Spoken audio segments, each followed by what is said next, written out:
नमस्कार मु पूजाराणी बेहरा श्री विवेकानंद विद्या मंदिर जड़े टीचर। आज आम पढ़ा 9th class the priceless gift आउ गोटे पार्ट टी पढ़ा। आगु अधा पढ़ी थे आउ टे आज पढ़ा।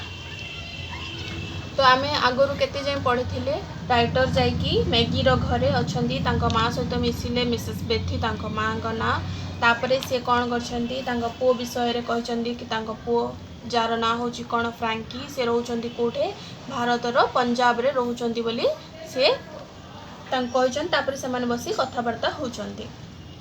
Maggi said Mrs बेथी so mister Gupta the ring which your brother sent you. तापर मिसेस बेथी कौन कहते मैगी को जाओ जाकि तुम भाई जो तुमको गोटे रिंग पठे आणिकी मिस्टर गुप्ता को देखाओ। She brought it and asked can you see the past and future in it. से नहीं आसिकी कौन कहला ना कि तुम्हें ए मुदीटी अतीत कि भविष्य को देखिपुछ कि। When Frankie sent the ring, Mrs. Bethy said, he wrote that if you concentrate on a distant person as you gaze into it, you will be able to see him and what he is doing. कौन कहते Frankie जिते बड़े मुदीटी को पठे आम पाखक से गोटे चिठी लिखी जे कि तुम्हें जदि कौन दूर में रोथुवा व्यक्ति विषय चिंता करी मुदी पत्थरटी को एकाग्र चित्तरे चाहिकी रहिबो ताहाले तुम्हें देखि परिबो कि से लोकटी केमिति अछि सेठी कौन करुछि। We have not had any news from Frankie for a long time. बहुत समय हो गलानी हमें फ्रांकी विषय कौन भी खबर पाई ना हूँ but we have not been able to see anything. किंतु आमे मुदी सहाय्य रे कौन भी किछि भी देखि पारी ना हूँ। Why don't you try? You are an Indian. You may be able to do it. तुम्हें कहीं चेष्टा करुन मे भी हो पारे तुम्हें एथिरे देखिपार कहीं ना तुम्हें जड़े भारतीय। I did not have the heart to tell the mother and daughter that the ring was nothing much not a miraculous thing from a distant land.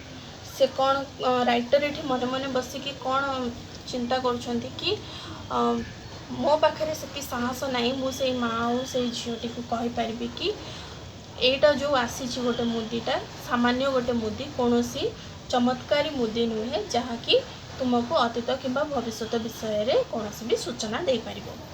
How could I shatter that dream. से जो स्वप्न सजे कि बसी कि पुओ भल थी कौटी थी खबर जापर ता केमती मु भांगी पारि किए राइटर ये सब चिंता करुँच। Several months passed. I visited Maggie and Mrs. Bethy, but no news had come from Frankie. बहुत मास बीतीगला तापरे कौन कले राइटर पुणी थे मैगी और मिसेस बेथी को मिसवा को गले किंतु सेते पर्यंत कौन है फ्रांकीर कौन भी खबर आसीनी से कौन भी खबर पाइपारी नहांती। Mrs. Bethy was sick in a serious condition, aggravated by her anxiety for Frankie. Frankie मैंने पुओ को देखापी से इच्छा से कौन होती मिसेस बेथी देह बहुत खराब हो जाए। I was in a fix what could I से टू कंसोल द मदर। तो राइटर ये कौन कहते मु बहुत द्वंद्व अच्छी कि मुझे माँ को सांत्वना देवाई कौन कहि। Only God knew whether Frankie was still alive or dead. केवल भगवान ही जानते कि फ्रांकी बंची कि मरी जाइए। Mister Gupta the girl said My mother has not been ill like this before. Mister Gupta कौन कहूँ मिस्टर गुप्ता को मैगी कौन कहूँ ना मो माँ या पूर्वर केबे भी एते असुस्थ हो नथिले। I have read in books that Indians love the truth. मु बही रे पढ़ी कि भारतीय माने सत शुणा को सत कहवा को बहुत भल पाती। If you could bring yourself to tell mother only once after looking into the crystal. जदि तुम्हें कौन कर थे जदि ए मुदीटी को देखिकी कहीदेव मो माँ को कि फ्रांकी बहुत ठीक अच्छी Frankie is all right that he is alive will it be too much of a lie. जदि एतिकी कथा तुम्हें कहीदेव से ठीक अच्छी बंची बोली एटा कौन गोटे मिछ हेब कि विल इट बी रॉन्ग एटा गोटे कौन अपराध हेब कि। I thought it over I am not a very virtuous man so I decided to do this the least of my offences. तापर राइटर ये चिंता कर लेखक चिंता करिकी कहले कि मु कौन एटलिस्ट एतिकी तो करि से खुशी देवाई। Maggie brought me the ring. I took it and approached her mother's bedside.